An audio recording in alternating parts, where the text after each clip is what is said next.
네, 안녕하세요. 주얼러 이인창입니다.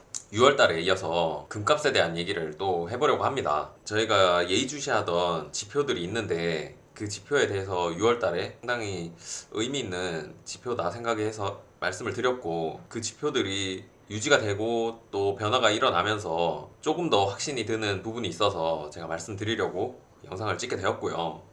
일단 이해를 돕기 위해서 금을 가격을 예측하는 데 있어서 가장 중요한 방정식을 제가 가지고 왔습니다. 간단하게 조금 더 설명드리고 말씀을 드릴게요. 그러면 일단 이 피셔 방정식 보시면 실질 이자율은 명목 이자율 빼기 기대 인플레이션이라고 되어 있는데요. 여러분들 은행에서 예로 들면 은행에서 10% 이자를 주는 상품이 있으면 1년 뒤에 10%를 받겠죠. 그런데 1년 뒤에 물건값이 5% 오를 걸로 예상이 되면 실제로는 5%의 이자가 생길 겁니다. 이게 인플레를 반영한 이제 실질 이자율인데요. 코로나 상황을 대비해서 이렇게 설명을 해드리면, 그때는 은행 이자가 1% 굉장히 낮았죠. 그런데 물가는 돈 풀기가 계속되다 보니까 내년에 그래도 2% 물가가 이렇게 갈 수 있지 않을까, 이런 예상을 조금씩 하다 보니까 실질 이자가 마이너스인 그런 상황이었습니다. 실질 이자가 마이너스니까 여러분 그때 아시다시피 은행에 넣어두면 뭐하냐, 돈은 은행에 두면 안 된다, 돈은 쓰레기다, 이런 여러 가지 말들이 나오면서 주식이다, 부동산이다, 비트코인이다, 금이다, 다들 돈이 이동을 하면서 투자를 시장으로 흘러 들어왔습니다. 그래서 실질 이자 이제 마이너스가 되면 금 가격은 오르고, 또 실질 이자가 플러스가 되면 금 가격이 내릴 가능성이 높겠죠. 근데 이게 모든 자산들에 대비해서 금에 더 민감하게 보실 수 있는 부분은, 이제 금 자체는 이자를 주질 않아요. 그렇기 때문에 이 실질 이자에 더 민감하게 반응을 하고요. 주식은 그 업종에, 또 삼성이면 삼성 자체의 능력이나 또 시장 상황에 따라서 그 자체가 오르고 내릴 가능성이 있지만, 금 같은 경우에는 그런 요인이 거의 없고 단지 화폐 가치에 연동이 돼 있고, 그러다 보니까 실질 이자와 가장 연관성이 높습니다. 금의 공급이 막 급격하게 늘어날 가능성이나 이런 것도 적어요. 저희가 그거와 관련해서도 자료들이 있으니까 나중에 기회가 되면 설명해 드리겠습니다. 일단 실질 이자가 그만큼 이제 중요하다. 실질 이자가 마이너스면 금이 오를 가능성이 높고, 항상 이거와 반대되게 움직여 왔어요. 이건 너무 자연스러운, 이해를 하시기에 아주 자연스러운 현상이라고 보시면 될 것 같습니다. 그래서 2020년도 코로나 때 이제 연두색 선이 실질 이자예요. 이 빨간색 선이 명목 금리고, 명목 금리로 저희가 보통 10년물 미국 채권 금리를 가지고 이렇게 차트를 보는데, 이 10년물 차트에서 기대 인플레이션 빼면 이제 실질 이자가 나오기 때문에, 기대 인플레가 더 높은 파란색 선이 기대 인플레 더 높은 상황에서 연두색 선, 이제는 연두색 선만 보시면 됩니다. 연두색 선인 실질 이자가 마이너스인 구간에 쭉 들어오게 됐어요. 그때 요거는 이제 작년 말까지의 그래프이기 때문에 과거 그래프고요. 그 시기에 다들 투자를 열심히 하셨고, 금에도 많은 자본이 흘러오면서 이제 상당히 많이 오른 상황을 맞이했었습니다. 근데 풀린 돈의 양에 대비해서 2008년도에 풀린 돈들이 있을 때 한 1900선, 1800 후반까지 이렇게 쭉 올랐다가, 그 뒤로 이제 금리가 오르면서 내려왔던 게, 저희 코로나 때 돈이 풀렸지만 2000선을 잠깐 찍고 이렇게 1900선에서 유지되는 요 정도 선을 유지했었는데요. 이게 6월 달에 제가 영상을 찍은 이유인데, 이 실질금리가 이제 플러스로 돌아서는 이런 구간이었습니다. 실질금리가 플러스로 되면 이자가 없는 금에는 굳이 넣어 놓을 필요가 없게 되는 거죠. 그러다 보니까 다들 금이 많이 빠질 걸로 예상을 했는데, 생각보단 금이 잘 유지를 해서, 고점을 유지를 해서 저희가 그 이유에 대해서 이제 추적을 하기 시작한 거예요. 왜 이렇게 잘 유지를 하고 있는 건가? 오히려 국내 금은 달러 가격이 오르면서 계산을 하면 계속 고점을 유지하는 그런 상황이었습니다. 작년 말 대비해서 올해 6월 달에 전체 시가총액들이 어떻게 변했는지를 먼저 봤는데요. 금이 11.4조 달러, 그리고 암호화폐가 3조 달러, 그리고 애플이 2.5조 달러, 대한민국 코스피 전체가 2조 달러 정도 됩니다.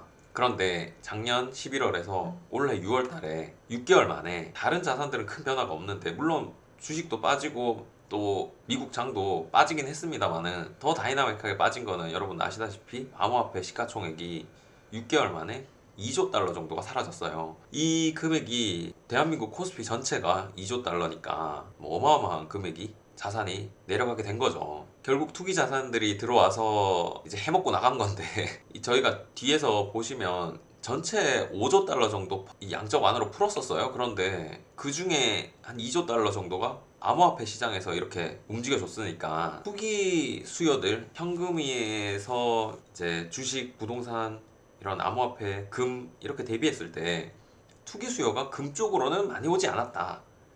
이걸 느낄 수 있었습니다. 미국 주식, 한국 주식 다들 많이 올랐다가 내려왔고, 그리고 암호화폐 엄청나게 올랐다 내려왔는데 금은 상당히 상승 하락폭이 적었던 이유 중에 하나는 이렇게 투기 수요 자체가 없었다는 거.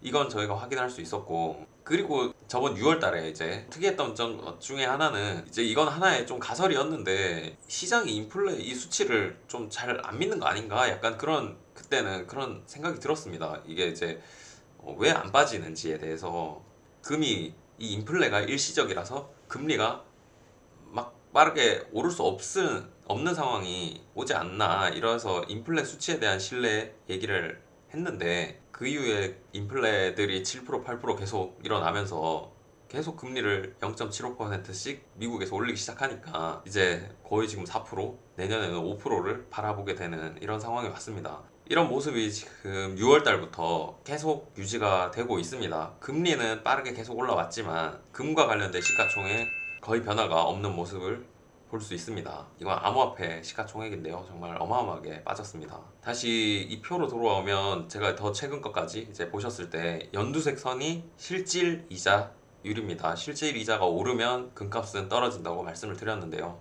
실질 이자가 상당히 많이 이제 올라서 1% 후반대까지 실질 금리가 나오는 상황에서 금은 상당히 고점을 잘 유지하고 있습니다. 이 1900선, 2000선에서 물론 1700, 1600선까지 내려왔지만은 다시 반등을 하면서 전체적인 그래프 그림을 보시면 예상보다는 이 실질금리 오른 거에 비해서 유지를 잘 하고 있구나 이걸 느끼실 수 있을 겁니다. 결국에는 이렇게 가정이든 기업이든 보면 이 현금을 부채를 갚는 데 쓰거나 아니면 은행으로 집어넣어서 안정적인 금리를 받는 쪽으로 돈의 이동이 일어나고 있는데 그래서 파란 자산들은 주식이든 비트코인이든 이런 쪽에서 많이 팔았다. 결국 시간이 더 지날수록 물론 금을 팔게 되는 상황들, 금이 떨어지는 상황들 일어날 수 있습니다. 일어날 수 있지만 최소한 투기 수요들은 이미 다른 쪽에서 움직여줬다. 그것만큼은 확실한 것 같습니다. 그렇다면은 이제 이 다음 흐름을 저희는 보고 싶은 거잖아요. 과연 2조 달러라는 어마어마한 금액을 해먹었던 이제 코인 쪽으로 다시 돈이 또 흘러갈 것이냐, 아니면 그 비중보다는 금 쪽에 비중을 더 줄 것이냐, 그거는 좀 더 지켜봐야 될 것입니다. 이제 명목금리가 계속 많이 올라왔고 기대 인플레이션이 이제 꺾이기 시작하면은 금리가 이제 고점인 상황을 얼마나 유지를 하게 될지 모르겠지만 그 기간 동안 부채를 견디지 못하는 기업들이나 아니면 국가들도 가게들도 부도를 맞을 수 있는 이런 구간이 되고 있습니다. 기간이 오래 걸릴 수는 있지만 이제 이 연두색 선의 실질 금리가 옆으로 횡보를 하거나 내려오거나 실질 금리가 내려오기 시작하면 금에는 분명 좋은 환경이 펼쳐지게 될 것 같습니다. 기간이 어떻게 될지는 뭐 누구도 알 수 없고, 그리고 또 이 인플레 상황이 더 심해질 수도 있고 또 명목금리를 더 올려야 되는 상황이 올 수도 있습니다. 하지만 이제 기간이 어느 정도 걸릴지는 모릅니다만은 이 연두색선 실질금리가 급등하게 되는 상황은 펼쳐지기는 어려워요.